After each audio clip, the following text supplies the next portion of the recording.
Hi welcome back to నా పెళ్లి series episode 1. ఇప్పుడు వచ్చేసి ఫస్ట్ నలుగు గురించి మాట్లాడుకుందాము. ముందు రోజే నాకు హల్దీ మెహందీ అయిపోయింది. ఇది నలుగు అనమాట. పక్క రోజు ఈవినింగ్ పెళ్ళి. ఆ నలుగుకి నేను యాక్చువల్గా ఈ కలర్ కాంబినేషన్ నచ్చి తీసుకున్నాను. పెళ్ళి షాపింగ్ స్టార్ట్ అయినప్పుడే బాహుబలి శారీలో, అంటే బాహుబలిస్ మూవీలో అనుష్క గారు స్టైల్ చేశారు కదా, దాంట్లో ఉన్న కలర్ కాంబినేషన్స్లో ఒక్క కలర్ కాంబినేషన్ నా పెళ్ళిలో ఉండాలి అని అనుకున్నాను. అదైతే నలుగుకి కుదిరింది.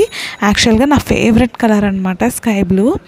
ఇది కొనేటప్పుడు కలర్ చూసి బాగా టెంప్ట్ అయిపోయాను, బట్ కొన్నాక కొంచెం రిగ్రెట్ అయ్యాను.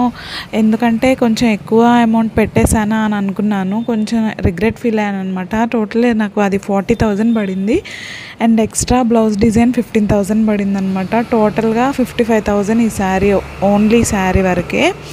అండ్ నేను పెట్టుకున్న జ్యువెలరీ అదంతా మిగతా అన్ని వాటితో స్టైల్ చేశాను కాబట్టి అది దీంట్లో క్యాలిక్యులేట్ చేయట్లేదు. చాలా అంటే చాలా కాంప్లిమెంట్స్ వచ్చాయి. ఎంతమంది అడిగారంటే శారీ చాలా బాగుంది, ఎక్కడ తీసుకున్నారు, కలర్ కాంబినేషన్ చాలా బాగుంది అని చాలామంది అడిగారు. పెట్టుకున్న జ్యువెలరీ మాత్రం బేగం బజార్లో తీసుకున్నాను, అక్కడ పాకిజా కలెక్షన్స్ అని. శారీస్ పర్చేస్ చేయకముందే నేను జ్యువెలరీ పర్చేస్ చేశాను అనమాట.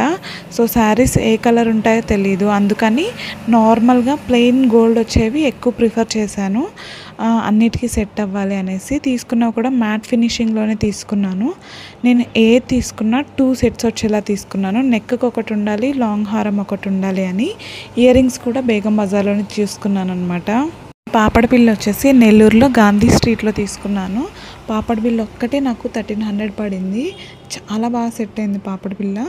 అండ్ మాటీలు ఇయర్ రింగ్స్ వచ్చేసి చాలా షాప్స్లో తీసుకున్నానులేండి, ఒక దగ్గర అని కాదు, అంటే చాలా వాటికి సెట్ అవ్వాలి అనేసి.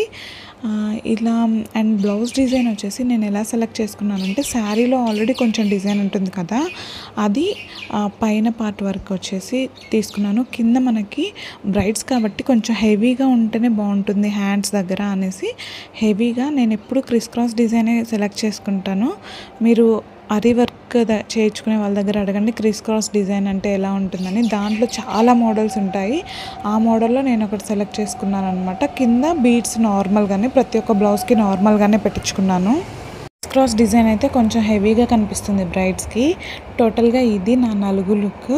మీకు కనుక మన కంటెంట్ నచ్చుతుంది అంటే please subscribe to my channel. చాలామంది వీడియోస్ చూస్తున్నారు 3K దాకా, బట్ వీడియోస్కి సబ్స్క్రిప్షన్ ఎక్కువ చేయట్లేదు. Please subscribe to my channel. Thank you for watching till the end. Bye bye.